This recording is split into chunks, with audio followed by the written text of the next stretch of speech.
अस्सलाम वालेकुम friends, welcome to my channel Ambariyana foodies. आज मैं आपके साथ शेयर कर रही हूँ पिज़्ज़ा बाइट की स्पेशल रेसिपी। आप इन्हें मिनी पिज़्ज़ा ब्रेड्स भी कह सकते हैं। ये इतनी नरम सॉफ्ट सी बनती है।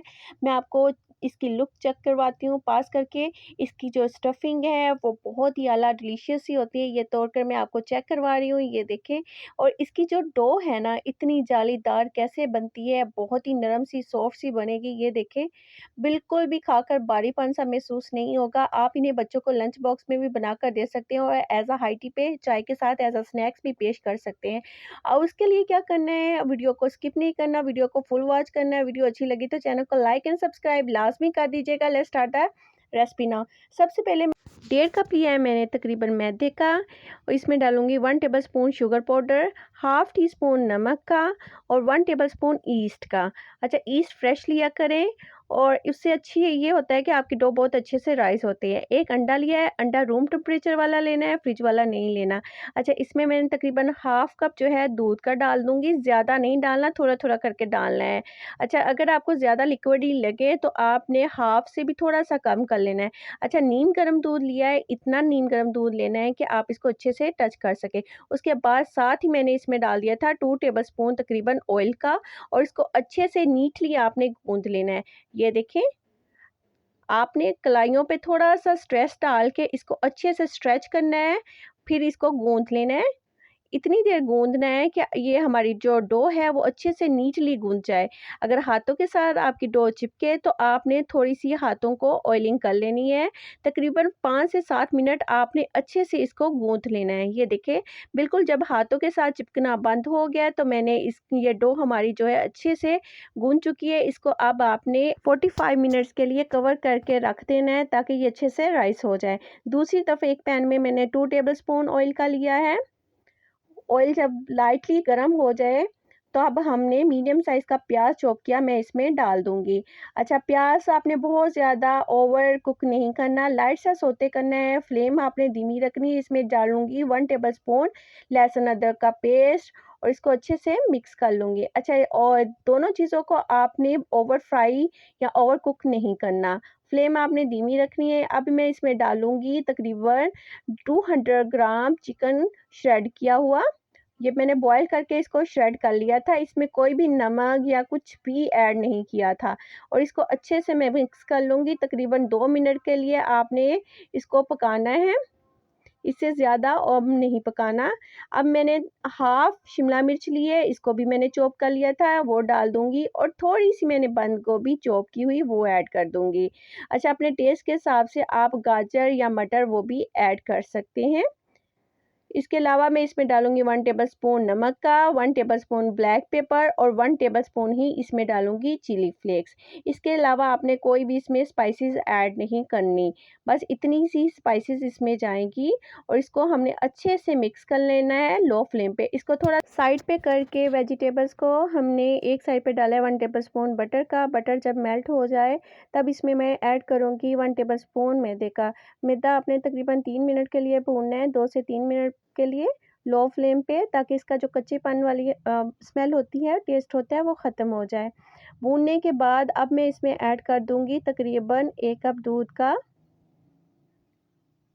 और इसको सारे को अच्छे से मैं मिक्स कर लूँगी अपने जो जितनी भी स्टफिंग थी उसके साथ। ये देखें। अच्छा, फ्लेम आपने बहुत ज़्यादा हाई नहीं रखनी है, बस ध्यान रखना है कोई भी हमारी वेजिटेबल्स या चिकन जो है ओवर कुक नहीं होना चाहिए। वेजिटेबल्स हमारी फ्रेश ही रहनी चाहिए, इसके लिए आपने ध्यान रखना है कि फ्लेम आपकी हाई नहीं होनी चाहिए। अच्छा, उसके एंड पे आपने डाल देना ऑर्गेनो पाउडर। अगर आपके पास नहीं, आप स्किप भी कर सकते हैं, लेकिन इसका बहुत अच्छा सा टेस्ट आता है। चाहे तो आप मिक्स हर्ब्स भी ऐड कर सकते हैं। उसके बाद ये मैंने कर दी थी फ्लेम बंद, और ये हमारी स्टफिंग हो गई है रेडी। इसको बॉल में निकाल लेते हैं। एंड पे मैंने इसमें डाला है जी तकरीबन हाफ कप से थोड़ा सा ज़्यादा मोज़रेला चीज़ श्रेड की हुई ऐड कर दूंगी, और इसको सारी स्टफिंग में अच्छे से मिक्स कर लेना है। ये देखिए, इस तरह करके आपने स्टफिंग में सारे में मोज़रेला चीज़ मिक्स कर लेनी है। ये हो गई हमारी स्टफिंग रेडी। दूसरी साइड पे मैं आपको चेक करवाती हूँ। ये देखें, लिड को हटाया, हमारी डो देखें माशाल्लाह माशाल्लाह कितनी परफेक्टली जो है वो राइस हुई है। आप इसको चेक कर सकते हैं। ये देखें, कभी भी अगर आप इस तरह डो गूंथते हैं तो कभी भी आपका जो पिज़्ज़ा हार्ड नहीं बनेगा, आपकी जो ब्रेड है वो कभी भी हार्ड नहीं बनेगी। इसको एक दफ़ा आपने अच्छे से गूंथ लेना है, दोबारा से 1 मिनट के लिए इस तरह, ये देखें इस तरह करके मसल के, और इसको शेल्फ पे निकाल लेना है। इसके बाद आपने इसका बोल सा बनाना है और इसको इक्वली हिस्सों में डिवाइड कर लेना है। तकरीबन मैंने 3 से 4 हिस्सों में इसको डिवाइड कर लिया था। आप चाहें तो इतने हिस्से काफ़ी हैं, तकरीबन 1.5 कप मैदे के तकरीबन हमारे इतने ही हिस्सों में ये डिवाइड होगा। उसके बाद आपने इसके पेड़े बना लेने हैं इक्वली साइज़ के। अच्छा, पेड़े बनने के बाद ये दोबारा से ये राइस होता है, ये आपने बस ध्यान रखना है, हल्का सा ये राइस होता है। उसके बाद आपने हल्का सा मैदा डस्ट करना है और आपने ओवल शेप में एक रोटी बना लेनी है इस तरह। ये हमारी जो रोटी होगी तकरीबन 1/2 इंच के बराबर मोटी होगी, बहुत ज़्यादा पतली नहीं होगी। उसके एक साइड पे आपने जो स्टफिंग हमारी बनाकर रखी थी वो इस तरह करके आपने लगा देनी है, ये देखें। और इसको एक साइड से हमने इस तरह रोल ऑन करते जाना है, ये देखें इस तरह रोल करते गए आपने टाइटली रोल ऑन करना है। उसके बाद जो हिस्सा बच जाए वहाँ पे आपने नाइफ के साथ इस तरह कट लगा लेने हैं, ये देखें। ध्यान रखना है फुल कट नहीं लगाने, एजिस तक हमारे कट नहीं जाने चाहिए। उसके बाद ये जो हिस्सा है ना कट वाला, इसको कवर कर देना है दूसरे जो रोल किया था उसके ऊपर, ये देखिए इस तरह कवर कर दिया है। कवर करने के बाद आपने इसको इक्वल साइज़ में छोटे-छोटे हिस्सों में कट कर लेना है। ये तकरीबन कोई 2-2 इंच 2-2 2.5 इंच के बराबर मैंने इसको कट कर लिया था। ये देखें। नाइफ़ आपकी शार्प होनी चाहिए, बस आपने ये ध्यान रखना है। ये देखें, आप चेक करें, ये देखें। माशाल्लाह से कितनी सारी हमारी पिज़्ज़ा बाइट्स जो हैं वो रेडी हो गई हैं।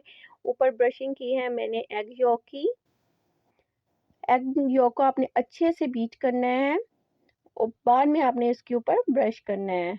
ये देखिए, ये मैंने सारी जी ब्रशिंग कर दी है। ब्रशिंग करने के बाद अब अगेन आपने श्रेड की हुई मोज़रेला चीज़ ऊपर लगानी है, सारे ब्रेड्स के ऊपर, बाइट्स के ऊपर लगाने के बाद अब आप इसको गार्निश कर लें। गार्निश मैं कर रही हूँ टमाटर के साथ और शिमला मिर्च के साथ। आप चाहे तो ऑलिव्स के साथ भी कर सकते हैं। ये देखिए, मैंने स्लाइस की शेप में कट की हैं दोनों चीज़ें, टमाटर भी और शिमला मिर्च भी। आप चाहे तो ऑलिव्स जो होते हैं वो भी लगा के, वो भी बहुत मज़े के लगते हैं। ऊपर मैंने स्प्रिंकल किए हैं कलवंजी, आप चाहे तो सफ़ेद तिल भी स्प्रिंकल कर लें। ओवन को मैंने प्री हीट कर लिया था तकरीबन 190 डिग्री पे, और ये दोनों रॉड मेरे ऑन थे। तकरीबन 5 से 7 मिनट के लिए मैंने इसको प्री हीट किया है 190 डिग्री पे। अगर आप पतीले में बेकिंग करना चाहते हैं तो आपने 7 से 10 मिनट लाजमी पतीले को प्री हीट करना है और मीडियम फ्लेम पे आपने 20 से 25 मिनट बेक करना है। ये हमारी जो है पिज़्ज़ा ब्रेड जो है वो रेडी हो चुकी हैं। मैं आपको चेक करवाती हूँ। ये देखिए, आप इसका कलर चेक करें, माशाल्लाह माशाल्लाह कितना मज़े का कलर लग रहा है। ऊपर से इतना प्यारा कलर आया है ना, आप ये चेक करें। वाह माशाल्लाह।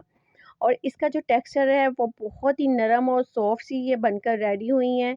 ये देखिए, ये देखिए, अंदर से जो इसकी स्टफिंग है वो भी बहुत मज़े की है, बहुत ही डिलीशियस सी और डिफरेंट सी है ना, बहुत ज़्यादा इसमें स्पाइसेस ऐड हैं और यानी कि जो परफेक्ट फ्लेवर था ना इसमें पिज़्ज़े का आ रहा है।